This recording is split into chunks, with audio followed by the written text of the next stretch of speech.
Good evening and welcome to this second talk. I'm happy to be with you tonight. Thank you for the feedback after the first night. I mentioned still kind of searching for a title. I'm getting very close to landing probably on Quarantine Talks. Most of us are not officially in quarantine, but we know that word is around a lot. And even if we're not officially in quarantine, we're doing quarantine-like practices, right? Not getting out of the house unless we have to. I am at the office right now. Some of you may recognize this setting, but I'm pretty well alone here. I can hear some people kind of off, around somewhere else distant, but there's no one else here at the moment. So second of these talks, and what I want to talk to you about tonight on this St. Patrick's Day are the resources that we already have available as a parish, things that you can tap into, that you can use to help you to grow your faith. And that, by the way, is the other potential title for these, Keeping the Faith with Father Tyler. Like it too. And again, that's some of what these talks do want to do, is help us to keep the faith, really to grow in it, to nurture it, to expand, so that when we do have the chance for the Eucharist again, that we have this wonderful, great longing, this deep hunger within us to approach the body and blood of Christ. So, at any rate, even as we're now physically separated, we're not able to be together for Mass or for anything else, we're not able to hug or have a handshake or whatever, I want to talk about a few of the resources that we have available as a parish community. One is Flatnote, and this is the way Flatnote looks. If you have signed up and you get into their system, you will see some basic information about the church up here. You'll see sort of the latest. We'll see some of the most recent messages that have come along. And mine has both the English and the Spanish, because I'm signed up in pretty much all of our different organizations or ministries that are sending out the various messages. You would have those for which you were signed up. If you follow the instructions in our bulletin and you sign up that way, then you will automatically be in the general list, and then you can voluntarily add yourself to some other lists. By the way, all of the links, all of the websites I referred to tonight, you'll be able to find them in the comments section of the YouTube video if you're watching by YouTube. If you receive this through Flatnote, then I will have those links within the Flatnote message itself. So again, Flatnote is very important because it's what's going to keep us as a parish community all connected to each other. It's what's going to help you to get updates and important information from me. Next thing to mention is, and this is coming from Flatnote, so if you get into Flatnote, you'll notice right away they've got Bishop Robert Barron, Word on Fire, Engage. That's actually, we have it sort of as a promotional thing through Lent. It may go away after that, but right now we have this. So if you click on that,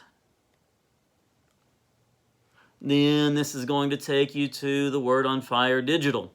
And you can see some of Bishop Barron's talks here. Great speaker. He's had some very wonderful talks and such along the way. So I'd encourage you to spend some time looking through that as well. The next one to mention is Formed. And we have this in the bulletin also. I just noticed we have an old link in the bulletin, though. I need to get the updated one in there. We'll get that moving forward. sjfay.formed.org. Again, you don't have to write it down from the video. I'm going to send this, you'll see in the comments section or in the in your original email, we'll have these websites. Next, the Arkansas Catholic, our diocesan newspaper. It's important to know what's going on, not just within our own parish, but also more broadly. And so the Arkansas Catholic digital version is completely free. So you can see some of the articles there. And then you click here, there's a little thing that says Digital Editions. I'm going to hit that. And that's going to ask you to log in. And really, actually what you have to do there, it says need an account. You can sign up. And it's going to ask your first and last name, your address, your city, your parish, your email address. Going to ask you to create a password. It's not going to charge you anything, but it's going to ask for some basic information to get you signed up. Now, if you would much rather get the print version, and often that's easier to work with, there is the print version of the Arkansas Catholic also.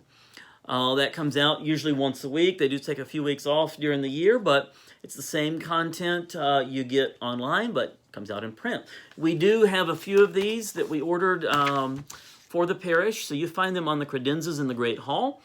And we started that a month or two ago, put out a handful. They're first come, first served. They seem to be moving well enough that I'm glad we did that, and glad we can make that available to people. Arkansas Catholic, I mentioned. Next thing to talk about is our parish website. Now, our parish website has a lot of different good things on it, but one thing in particular, you see this little thing right up here. Get that a little closer. Those are parish resources and the most current updates regarding COVID-19. We now have that information there. So it has information about reconciliation, about Mass, about adoration, youth ministry resources. We're going to be adding stuff to this along the way. I want to get links up to these Quarren Talks, for example, and we'll see what we can have there. But because so many things have changed, rather than going through piecemeal and hitting this part or that part of the website, we thought it would really be much better to just to make that all at once. Have one place where it has all the exceptions during this situation with COVID-19, or as I've sort of half-jokingly referred to it, our COVIDic time that we're living in.